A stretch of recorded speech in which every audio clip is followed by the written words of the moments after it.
역대상 22장은 다윗이 행한 이제 성전 건축을 위한 첫 번째 준비에 대한 내용입니다. 22장부터 이제 역대상 끝까지 다윗의 이야기는 이 성전에 관한 것으로 이어지게 됩니다. 그리고 이제 역대상이 끝나고 이어지는 역대하는 솔로몬이 이제 왕위를 계승하고 성전을 건축하는 이야기로 자연스럽게 연결이 됩니다. 그만큼 이 성전은 다윗 언약과 더불어서 역독의 중심 주제인 것이죠. 22장에서는 이제 성전 건축을 위한 준비인데 다윗이 어떻게 성전 건축에 필요한 재료와 인력을 준비하고 공급했는지에 대한 개략적인 내용, 그리고 이제 그 아들 솔로몬에게 성전 건축을 당부하면서 더불어 이스라엘의 모든 방백에게도 솔로몬의 성전 건축을 성심껏 도울 것을 명합니다. 그렇게 성전 건축을 위한 모든 기초적인 준비를 한 것이죠. 2절서부터 5절까지가 이제 성전 건축에 필요한 재료와 인력 준비를 한 것을 기록하고 있는데요. 성전 건축에 필요한 이제 석재, 그리고 이제 못과 같은 철제 재료들, 그리고 놋, 그리고 이제 백향목을 상당히 많은 분량으로 준비를 하게 됩니다. 이 과정에서 이방인들이 참여하게 되죠.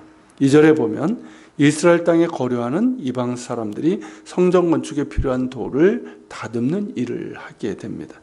그리고 이제 두로와 시돈으로부터 백향목을 수입해 오는데 후에 성전 건축되는 건축 기술자들도 대거 들어와서 참여하게 되죠. 이것이 중요한 것은 이스라엘을 통해서 이방인들이 하나님을 알고 또한 하나님을 예배하도록 하는 것이 하나님의 뜻이기 때문입니다.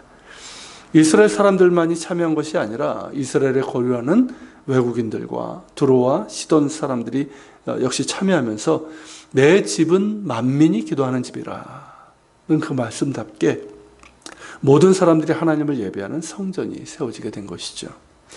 그리고 이제 다음 단락인 6절서부터 16절은 다윗이 그 아들 솔로몬에게 성전 건축과 관련해 당부하는 내용이고, 세 번째 단락 17절서부터 19절은 이스라엘의 모든 방백들, 그러니까 각 지방의 지도자, 신하들이겠죠.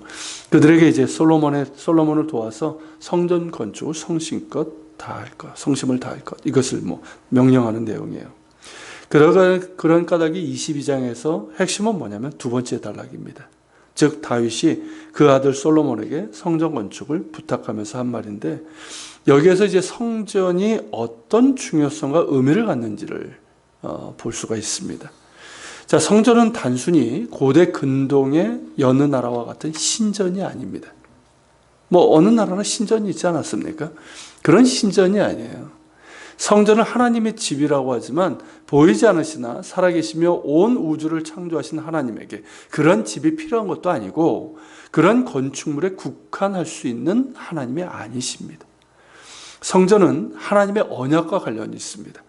11절부터 13절에서 그것이 잘 나타나는데요. 그 부분만 이제 다시 보면, 이제 내 아들아 여호와께서 너와 함께 계시기를 원하며 내가 형통하여 여호와께서 내게 대하여 말씀하신 대로 내 하나님 여호와의 성전을 건축하며 여호와께서 내게 지혜와 총명을 주사 내게 이스라엘을 다스리게 하시고 내 하나님 여호와의 율법을 지키게 하시기를 더욱 원하노라.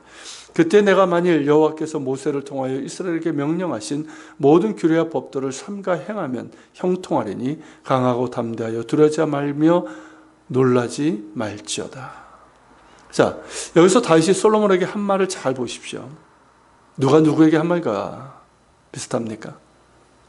여호수아 1장에서 모세가 그 후계자 여호수아에게 했던 말과 상당히 유사합니다.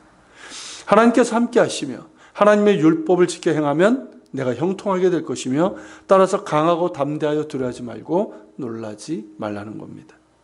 이는 모세가 여호수아에게 했던 말과 같습니다. 거기에 더해진 게 성전 건축인데, 이는 성전 건축이 가나안 정복과 같이 하나님의 언약과 관련되어 있고, 따라서 성전 건축을 맡을 솔로몬에게 요구되는 것은 율법에 대한 순종이라는 것을 분명히 말하고 있는 거예요. 여호수아가 가나안을 정복한 것은 하나님의 언약입니다. 이스라엘의 어떤 능력이나 그들의 잘남 때문이 아니잖아요. 하나님의 언약이에요. 그리고 그 언약이 더욱더 충실하게 이루어진 때가 바로 다윗 때입니다. 그래서 다윗 언약은 다윗 왕조에게 주신 것이지만 모세에게 주셨던 그 언약의 갱신이라고도 할 수 있는 거예요. 그렇게 이제 하나님의 언약이 충실하게 이루어졌고, 그래서 하나님께서 그 땅에 평화고 샬롬을 주셨습니다. 또한 하나님께서는 다윗에게 그의 집, 곧 다윗 왕가를 세우시겠다고 하신 언약이 구체적으로 그 언약을 주셨는데, 그 언약이 구체적으로 이루어진 것이 바로 다윗의 나라가 강성해지고 그 땅에 평화가 임한 것뿐만 아니라 성전 건축입니다.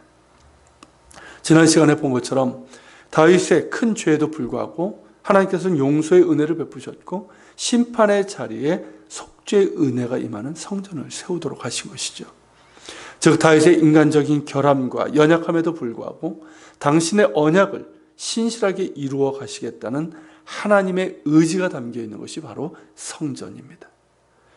그러므로 성전 건축은 하나님의 언약의 성취이며, 따라서 솔로몬에게 요구되는 것은 하나님을 경외하며 그 율법에 순종하는 겁니다. 이는 여호수아 때 가나안을 정복하고 그 후에 이스라엘에게 주어진 사명이 뭡니까? 하나님을 경외하고 그 율법에 순종하는 것이었죠. 이와 마찬가지로 솔로몬에게 주어진 사명은 단순히 성전이라는 건물을 건축하는 데 그치지 않고 하나님을 경외하며 그 율법에 순종하는 겁니다. 그럴 때 솔로몬은, 그의 이름이 이제 그의 평화라는 뜻인데, 그 이름의 뜻답게 그의 치세에 하나님의 샬롬이 임할 것이며 하나님이 함께 하시는 가운데 형통함이 있을 것입니다. 바로 이것을 다윗이 그의 아들 솔로몬에게 당부하고 있는 겁니다. 무엇이 중요하며 핵심이고 본질인지를 알려주고 있는 것이죠. 그러므로 성전은 하나님의 언약이며 동시에 이스라엘의 믿음과 순종을 기반으로 합니다. 하나님께서는 이미 성실하게 당신의 언약을 이루셨고 계속 이루어 가실 것입니다. 다만 솔로몬을 포함한 왕들과 이스라엘이 어떤 믿음과 순종으로 반응하느냐, 이것이 중요합니다. 하나님의 언약이 합당한 믿음과 순종으로 이어진다면 그 땅에는 하나님의 샬롬과 형통함이 있을 것이지만, 그러지 못할 때는 하나님의 진노와 심판이 임할 수밖에 없습니다. 우리의 경우 구약시대도 아니고 성전이 존재하는 시대도 아닙니다. 우리는 친히 화목제물이 되시고 성전이신 예수 그리스도 안에서 속죄의 은혜를 입어 하나님의 거룩하신 보좌 앞으로 담대히 나아갈 수 있습니다. 하나님의 언약은 예수 그리스도를 통해서 완성되었고 또한 영원합니다.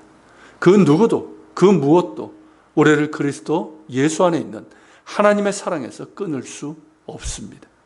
그런 가닥에 우리에게 요구되는 건 역시 솔로몬과 이스라엘과 마찬가지로 하나님을 마음을 다해 사랑하며 그 말씀에 자신을 내어드리는 가운데 순종하는 겁니다. 그 언약을 신실하게 이루어 가시는 하나님의 백성답게 하나님을 사랑하며 그 말씀에 순종하며 주님과 동행할 때 하나님께서는 우리에게 그리스도 예수 안에 있는 뛰어난 평강을 허락하시며 우리와 함께 하시는 가운데 형통함도 허락해 주실 것입니다. 같이 기도합시다. 오늘 말씀을 켜가면서 기도합시다. 하나님, 다윗이 성전 건축에 필요한 것들을 준비하면서 특별히 그 아들에게 성전 건축의 의미가 무엇인지를 알려줍니다. 단순히 커다란 건물을 짓는 것이 아니라 그것이 하나님의 언약이고 신실하심이며, 따라서 성전 건축을 하는 그가 그리고 백성들이 하나님 앞에 신실하여 하나님을 경외하며 하나님의 말씀에 순종하는 것이라고 이야기합니다. 주님, 이것이 우리에게도 동일한 줄 압니다. 하나님의 영원하신 언약인 신실하신 언약 예수 그리스도 안에서 우리가 주님을 바라보게 하시고 또 주님을 마음을 다해 사랑하며 주의 말씀에 순종하는 우리가 되게 하여 주시옵소서. 우리 같이 기도하며 주님 앞에 나아갑시다.